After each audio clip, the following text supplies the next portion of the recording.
What's happening, Saline? I'm CJ Slotten. And I'm Katie Crysler. We will be spotlighting our high school nutrition program and taking a look at some cool cars around the school. All of this and more on this outstanding episode of SHS Today.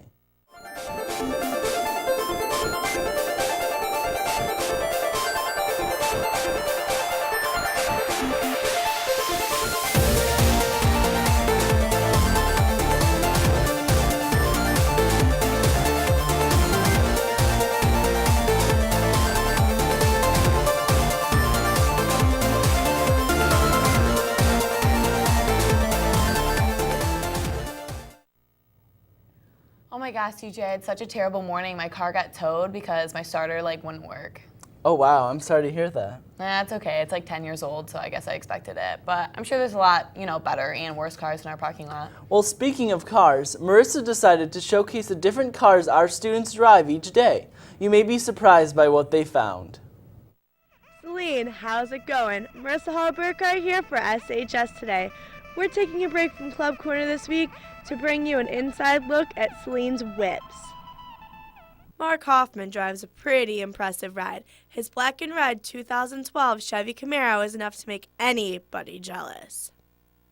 My dad likes me a lot, so he told me he'd buy me whatever car I wanted, and I like that it's fast, I like that it looks good, but I think most of all I like that it's been my dream car since I was little.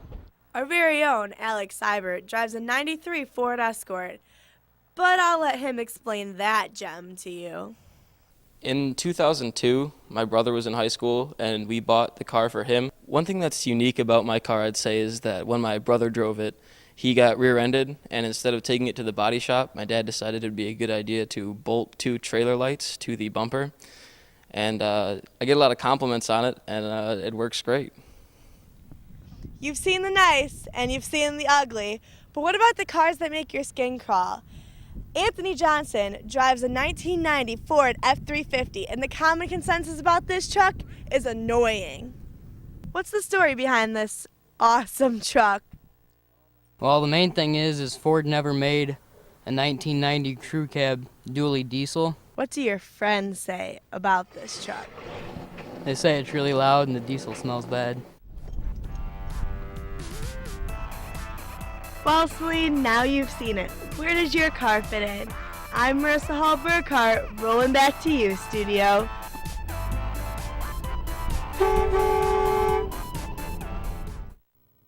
Thanks, Marissa, for taking time out of the studio this week to show us the hottest, sportiest, and clunkiest cars out there. For some of us, our time at Saline High School is coming to an end. This Saturday is one of the most anticipated nights of the year, prom. Come and experience a night in the Big Apple. The fun will begin at 8 p.m. and end at 12 a.m. This year's prom will take place at the EMU Student Center. Speaking of prom, today was Grim Reaper Day. You may have noticed some students around the school with white faces. These students represent the 40 people killed each day by drunk drivers. Please remember to be safe this Saturday night. So Katie, I'm feeling really hungry right now. Feeling hungry? Didn't you eat lunch? Nope, not today. Why not? Because I don't think there's many choices in the cafeteria. See, I think that's a common misconception here at the high school, and that's exactly why this week I took the time to research and report on this controversial issue. I stepped outside the classroom to learn about the essential foods needed in our everyday diet. Many students aren't even aware of the numerous food combinations they can make when traveling through the lunch line. Have you ever traveled through the lunch line struggling to find something healthy? We're here today to show you how to eat nutritionally and emphasize the importance of students' decisions when choosing their lunch. Mrs. Freeburn shares with us the essential elements of a healthy plate.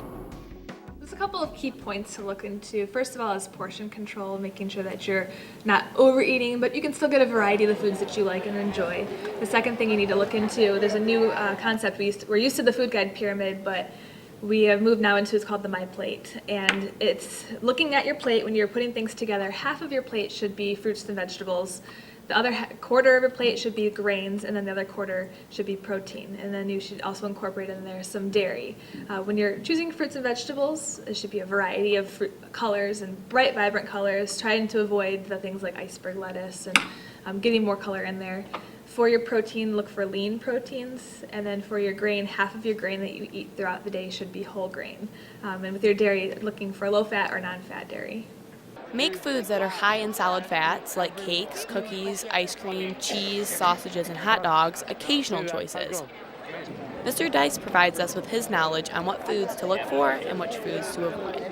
Number one, try and pick foods that are as close to the source as possible, so natural foods, and pick foods that are unprocessed as much as you possibly can. Anything that, you comes in a plastic wrapper that's, got a container associated with it, think of like Lunchables. There's not much of the highly nutritive value left in that food. It's mostly been stripped out already.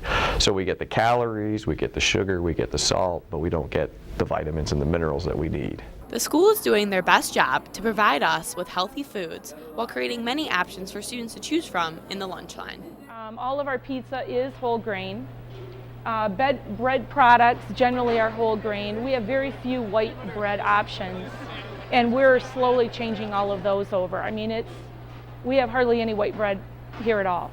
Once they make their main entree selection, so say it's a slice of pizza, then you have lots of choices to add to that to make a lunch. Doesn't have to be fries. A lot of kids get fries, but it doesn't have to be. We have beans, black beans and rice, carrot sticks, celery sticks.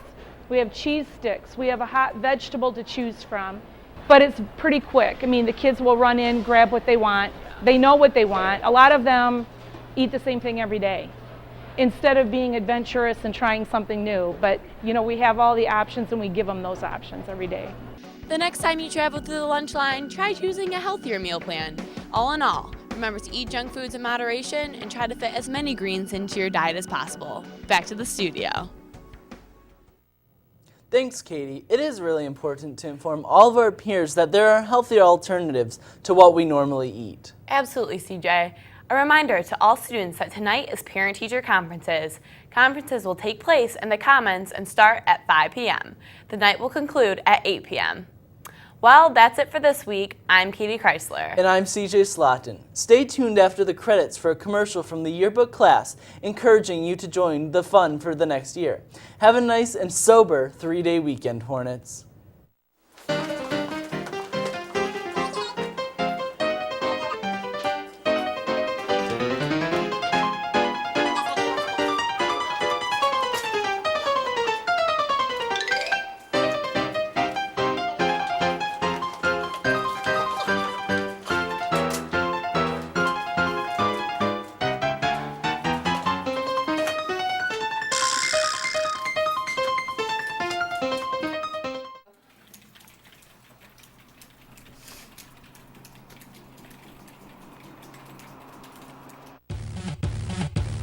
Our yearbook brings all the students to the yard, and they're like, it's better than yours, and we're right, it's better than yours. We could teach you, but you have to join. Our yearbook brings all the students to the yard, and they're like, but isn't it hard? And we're like, it's won an award. We could teach you, but you have to join. You know you wanted the thing that makes